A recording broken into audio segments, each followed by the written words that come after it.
Item ಯಾವುದೇ ಇರಲಿ try ಮಾಡಿ Aachi chicken masala. Greater Bengaluru integrated township ಯೋಜನೆಗೆ ಸರ್ಕಾರ ಅಂತಿಮ ಅಧಿಸೂಚನೆಯನ್ನು ಹೊರಡಿಸಿದೆ. ಇದರ ನಡುವೆ ಯೋಜನೆ ಕುರಿತು ಸಿಎಂ ಡಿಕೆ ಶಿವಕುಮಾರ್ ಹಾಗೂ ಕೇಂದ್ರ ಸಚಿವ ಎಚ್.ಡಿ. ಕುಮಾರಸ್ವಾಮಿ ನಡುವೆ ಮಾತಿನ ಚಕಮಕಿ ನಡೆದಿದೆ. ಈ ಸುದ್ದಿಯನ್ನು ನೋಡೋಣ ಸಮಗ್ರ ನ್ಯೂಸ್ ಟಾಪ್ನಲ್ಲಿ. ಬೆಂಗಳೂರಿನ ಮೇಲಿನ ಜನಸಂದಣಿ ಮತ್ತು ಮೂಲಸೌಕರ್ಯಗಳ ಒತ್ತಡವನ್ನು ಕಡಿಮೆ ಮಾಡುವ ಉದ್ದೇಶದಿಂದ ಸರ್ಕಾರ ಗ್ರೇಟರ್ ಬೆಂಗಳೂರು ಇಂಟಿಗ್ರೇಟೆಡ್ ಟೌನ್ಶಿಪ್ ಯೋಜನೆಗೆ ಚಾಲನೆ ನೀಡಿದೆ. ಮೊದಲ ಹಂತವಾಗಿ ರಾಮನಗರ ತಾಲೂಕಿನ ಕೆಂಪಯ್ಯನಪಾಳ್ಯ, ಮಂಡಲಹಳ್ಳಿ ಮತ್ತು ವಡೇರಹಳ್ಳಿ ಗ್ರಾಮಗಳ ಒಟ್ಟು 519 ಎಕರೆ ಭೂಸ್ವಾಧೀನಕ್ಕೆ ಅಂತಿಮ ಅಧಿಸೂಚನೆ ಹೊರಡಿಸಲಾಗಿದ್ದು, ರೈತರಿಗೆ ನೋಟಿಸ್ ನೀಡಲಾಗಿದೆ. ಇಂಟಿಗ್ರೇಟೆಡ್ ಟೌನ್ಶಿಪ್ ಯೋಜನೆ ಸ್ಥಳೀಯ ರೈತರಲ್ಲಿ ಪರ ವಿರೋಧದ ಚರ್ಚೆ ಆರಂಭವಾಗಿದೆ. ಜೂನ್ 22ರಂದು ಬೈಲಮಂಗಲ ಚಲೋ ಹೆಸರಿನಲ್ಲಿ ಬೃಹತ್ ಹೋರಾಟ ನಡೆಸುವುದಕ್ಕೆ ವಿರೋಧಿಸಿರುವ ರೈತರು ನಿರ್ಧರಿಸಿದ್ದಾರೆ.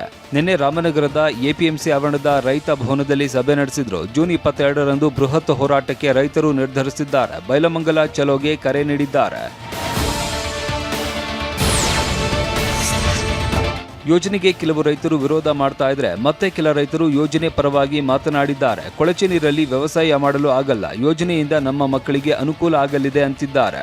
ಅಷ್ಟೇ ಅಲ್ಲ, ರೈತರು ಅನ್ನೋ ಕಾರಣಕ್ಕೆ ಯಾರು ಹೆಣ್ಣು ಕೊಡ್ತಾ ಇಲ್ಲ. ಬೆಂಗಳೂರಿನಲ್ಲಿ 2 ಸೈಟ್ ಇದ್ರೆ ಹೆಣ್ಣು ಕೊಡ್ತಾರೆ ಅಂತ ಇದಕ್ಕೆ ಕಾರಣವನ್ನು ನೀಡಿದ್ದಾರೆ.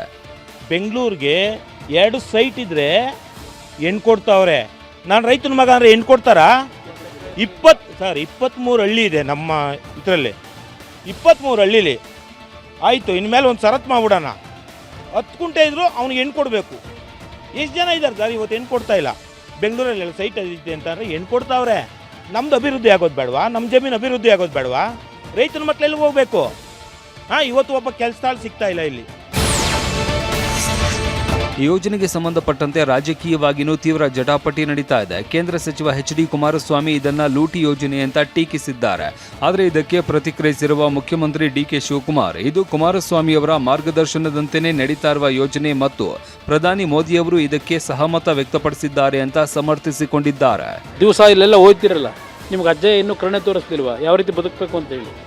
ಅಜ್ಜಯ್ಯನ ರಕ್ಷಣೆ ನಿಮಗಿದೆ. ಅಜ್ಜಯ್ಯನ ರಕ್ಷಣೆಯಿಂದ ಇವತ್ತು ಎಲ್ಲದಕ್ಕೂ ಅಜ್ಜಯ್ಯನ ಹೆಸರು ಹೇಳ್ತೀರಿ. ಆ ಅಜ್ಜಯ್ಯ ನಿಮಗೆ ಇಲ್ಲಿ ಟೌನ್ಶಿಪ್ ಮಾಡು ಅಂತ ಹೇಳೋರ? ರೈತರನ್ನ ಒಕ್ಲೆಪ್ಸು ಅಂತ ಹೇಳೋರ?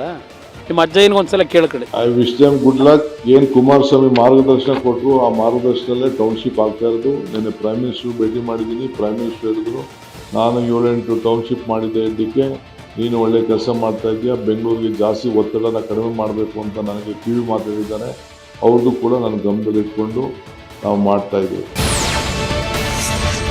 ಉತ್ತರ ಕನ್ನಡ ಜಿಲ್ಲೆಯ ಅಂಕೋಲಾ ತಾಲೂಕಿನ ಅಂಬುಕೋಣ ಸರ್ಕಾರಿ ಶಾಲೆಯ ಅಡುಗೆ ಕೋಣೆಯನ್ನ ಗ್ರಾಮದ ಮಹಿಳೆಯರೇ ನವೀಕರಣಗೊಳಿಸಿ ಮಾದರಿಯಾಗಿದ್ದಾರೆ. ಅನುದಾನವಿಲ್ಲದೆ ಹಾಳು ಬಿದ್ದಿದ್ದ ಅಡುಗೆ ಕೋಣೆಗೆ ತಮ್ಮ ಗೃಹಲಕ್ಷ್ಮಿ ಯೋಜನೆಯ 1 ತಿಂಗಳ ಹಣವನ್ನ ಸಂಗ್ರಹಿಸಿ 98,000 ವೆಚ್ಚದಲ್ಲಿ ಹೊಸ ರೂಪ ನೀಡಿದ್ದಾರೆ. ಜೊತೆಗೆ ಶಾಲೆಯ ಅಭಿವೃದ್ಧಿಗೆ ಇನ್ಮುಂದೆ ಪ್ರತಿ ತಿಂಗಳು ತಲಾ 2,000 ಮೀಸಲಿಡುವುದಕ್ಕೆ ನಿರ್ಧರಿಸಿದ್ದಾರೆ. ಅಡುಗೆ ಕೋಣೆ ಸರಿಯಾಗಿರಲಿಲ್ಲ.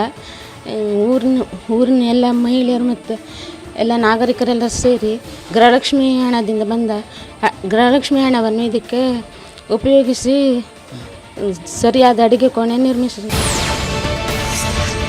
ಬೀದರ್ನ ಬಸವ ಕಲ್ಯಾಣದಲ್ಲಿ ಜೂನ್ 28ರಂದು ನಡೆಯಬೇಕಾಗಿದ್ದ ಬಸವಾದಿ ಶರಣರ ಹಿಂದೂ ಸಮಾವೇಶಕ್ಕೆ ತಾಲೂಕು ಆಡಳಿತ ಅನುಮತಿ ನಿರಾಕರಿಸಿದೆ. ಈ ನಡೆಗೆ ಹಿಂದೂ ಮುಖಂಡರು ತೀವ್ರ ಆಕ್ರೋಶ ವ್ಯಕ್ತಪಡಿಸಿದ್ದಾರೆ. ಭದ್ರತೆಯ ಕಾರಣ ನೀಡಿರುವುದು ಹಾಸ್ಯಾಸ್ಪದ ಅಂತ ಆಯೋಜಕ ಗುಂಡೂರೆಡ್ಡಿ ಟೀಕಿಸಿದ್ದು, ಪೊಲೀಸರ ವೈಫಲ್ಯದ ವಿರುದ್ಧ ಕಿಡಿಕಾರಿದ್ದಾರೆ. ಶ್ರೀಗಳ ನೇತೃತ್ವದಲ್ಲಿ ಸಮಾವೇಶ ನಡೆಸಿನೇ ತೀರ್ತೇವೆ ಅಂತ ಪಟ್ಟು ಹಿಡಿದಿದ್ದಾರೆ. ಕೇಂದ್ರ ಹಣಕಾಸು ಸಚಿವೆ ನಿರ್ಮಲಾ ಸೀತಾರಾಮನ್ ಬೆಂಗಳೂರಿನ ಆರ್ಟಿ ನಗರದಲ್ಲಿರುವ ಸುಮಂಗಲಿ ಸೇವಾಶ್ರಮಕ್ಕೆ ಭೇಟಿ ನೀಡಿ ಪದ್ಮಶ್ರೀ ಡಾಕ್ಟರ್ ಸುಶೀಲಮ್ಮ ಅವರನ್ನ ಭೇಟಿಯಾದರು. ಇವತ್ತು ದೇವನಹಳ್ಳಿಯಲ್ಲಿ ದಾಬಸ್ಪೇಟೆ ಚೆನ್ನೈ ಎಕ್ಸ್ಪ್ರೆಸ್ ಹೆದ್ದಾರಿಯನ್ನ ವೀಕ್ಷಿಸಲಿದ್ದು, ಮಧ್ಯಾಹ್ನ 2:30ಕ್ಕೆ ಈ ಪರಿಶೀಲನೆ ನಡೆಯಲಿದೆ. ಬಳಿಕ ಮಧ್ಯಾಹ್ನ 3 ಗಂಟೆಗೆ ದೇವನಹಳ್ಳಿಯ ಬಿಜೆಪಿ ಕಚೇರಿಯಲ್ಲಿ ಸುದ್ದಿಗೋಷ್ಠಿ ನಡೆಸಿ ಮಾತನಾಡಲಿದ್ದಾರೆ. ಮಂಡ್ಯದ ಕೆಆರ್ಪೇಟೆ ಕೆಪಿಎಸ್ ಶಾಲೆಯಲ್ಲಿ ಶೌಚಾಲಯ ನಿರ್ವಹಣೆಗೆ ಅಂತ ಪೋಷಕರಿಂದ 1,000 ರೂಪಾಯಿ ಸಂಗ್ರಹಿಸುತ್ತಿರುವ ಆರೋಪ ಕೇಳಿಬಂದಿದೆ.